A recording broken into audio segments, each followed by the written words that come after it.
एक फिल्म है peppermint candy, जिसकी कहानी शुरू होती है एक ट्रेन ट्रैक से। एक आदमी है योंग हो, जो अपने पुराने दोस्तों के एक रियूनियन में पहुंचता है। उसके चेहरे पर एक अजीब सी थकान है, एक टूटी हुई मुस्कान और आंखों में ऐसा दर्द जिसे वो चाहकर भी नहीं छिपा पा रहा। और फिर अचानक वो चिल्लाता है। और इसके कुछ ही पलों बाद वो तेज रफ्तार से आती एक ट्रेन के सामने कूद जाता है। ये एक ऐसी बेबस पुकार है जिसके पीछे एक बहुत गहरा राज छुपा है। आखिर वो कहाँ वापस जाना चाहता था? जी हाँ, यही उसका अंत है। लेकिन हमारी कहानी की शुरुआत ठीक यहीं से होती है। ये नज़ारा इसलिए इतना ज़रूरी है क्योंकि फिल्म हमें उसके अतीत में ले जाने के लिए यहीं से शुरू होती है। ये फिल्म, पता है, समय को सीधा नहीं बल्कि उल्टा चलाती है। तो चलिए इस कहानी के इस अनोखे ढांचे को समझते हैं, जहां हर अगला कदम हमें अतीत में और भी गहरा ले जाएगा। हमें ये पता लगाना है कि एक हंसता खेलता इंसान आखिर इस मोड़ तक पहुंचा कैसे। तो फिल्म का सफ़र कुछ इस तरह पीछे की ओर चलेगा। हम 1999 से शुरू करेंगे और फिर योंग हो की जिंदगी के उन खास दर्दनाक मोड़ों पर रुकेंगे जिन्होंने उसे आखिर में उस ट्रेन ट्रैक तक पहुंचाया। तो समय में हमारा पहला कदम है उसकी मौत से ठीक 5 दिन पहले का। इन दिनों में योंग हो की हालत देखिए, वो पूरी तरह से बिखर चुका है। नौकरी जा चुकी है, शादी टूट चुकी है और बस शराब ही उसका एकमात्र सहारा बची है। पर जो असली चीज उसे अंदर ही अंदर खाए जा रही है, वो एक बहुत पुराना, बहुत गहरा दर्द है। तो ये अंधेरा आया कहाँ से? चलिए थोड़ा और पीछे चलते हैं ये जानने के लिए कि कैसे इस अंधेरे ने उसके सबसे करीबी रिश्ते को ही निगल लिया। साल है 1994। योंग हो की शादी बस टूटने की कगार पर है। वो अपनी पत्नी पर बेवजह गुस्सा करता है, चीखता है, लेकिन उसे खुद भी नहीं पता कि इस गुस्से की जड़ आखिर है क्या। उसके दिल में जो दर्द जमा है ना, वो अब जहर बनकर उसके रिश्तों को भी खत्म कर रहा है। अब हम उन घटनाओं तक पहुंच रहे हैं जिन्होंने उसकी आत्मा को सबसे पहला और शायद सबसे गहरा जख्म दिया था। वो पल जिन्होंने उसकी मासूमियत को हमेशा हमेशा के लिए छीन लिया। ये योंग हो का वो दौर है जब वो एक पुलिस अफसर था।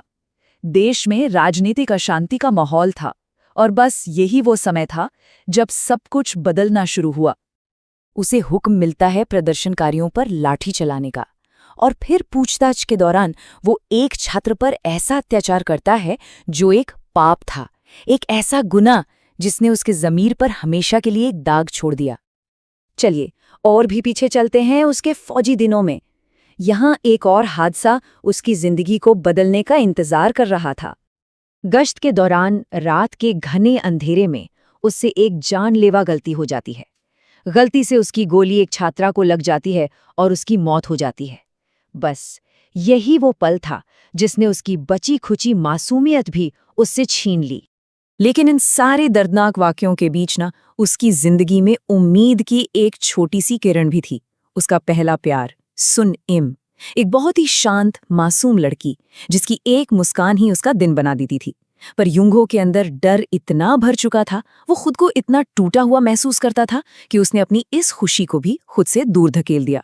उसने सुन इम को ठुकरा दिया और ये फैसला बाद में उसकी जिंदगी का सबसे बड़ा पछतावा बन गया।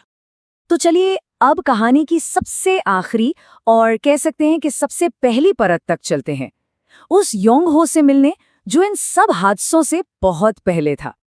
जरा फर्क देखिए उस टूटे हुए गुस्सैल आदमी में और इस हंसते खिलखिलाते लड़के में।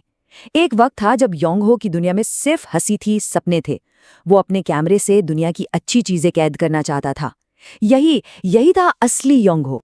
तो अब जब हमने सारी कहानी देख ली है, चलिए इन बिखरी हुई कड़ियों को जोड़ते हैं और फिल्म के कुछ खास प्रतीकों को समझते हैं जो इस कहानी को पूरा करते हैं। पेपरमिंट कैंडी, इसके दो मतलब हैं। एक तरफ तो ये उसके पहले प्यार सुनिम की याद दिलाती है, उस रिश्ते की मिठास, और दूसरी तरफ ये उसके पहले गुनाह का बोझ भी है, एक ऐसी कड़वाहट जिसे वो जिंदगी भर ढोता रहा। और ट्रेन सिर्फ उसकी मौत का कारण नहीं है, ये वक्त का प्रतीक है, वक्त का वो पहिया जो बस आगे और आगे ही बढ़ता है। एक ऐसा सफर जिससे योंग हो न तो भाग सकता है और न ही पीछे लौट सकता है। और अब उसकी वो आखिरी चीख, मैं वापस जाना चाहता हूँ, इसका मतलब एकदम साफ हो जाता है। ये सिर्फ कुछ शब्द नहीं थे, ये एक टूटी हुई आत्मा की पुकार थी। वो उस वक्त में लौटना चाहता था जब दुनिया ने उसे तोड़ा नहीं था, जब वो बिना किसी बोझ के मुस्कुरा सकता था। फिल्म का जो आखिरी सीन है ना, वो हमें कहानी की बिल्कुल शुरुआत में ले जाता है। एक जवान योंगहो नदी किनारे खड़ा है और वो पहली बार सुनिम को देखता है। उसके चेहरे पर एक बहुत ही मासूम, एक बहुत ही प्यारी सी मुस्कान आती है। शायद ये उसकी मासूमियत का आखिरी पल था। योंगहो की कहानी हमें एक सवाल के साथ छोड़ जाती है। क्या हर टूटे हुए गुस्सैल इंसान के पीछे कोई ऐसा ही गहरा दर्द और एक लंबी दर्द भरी अनसुनी कहानी छिपी होती है? सोचने वाली बात है।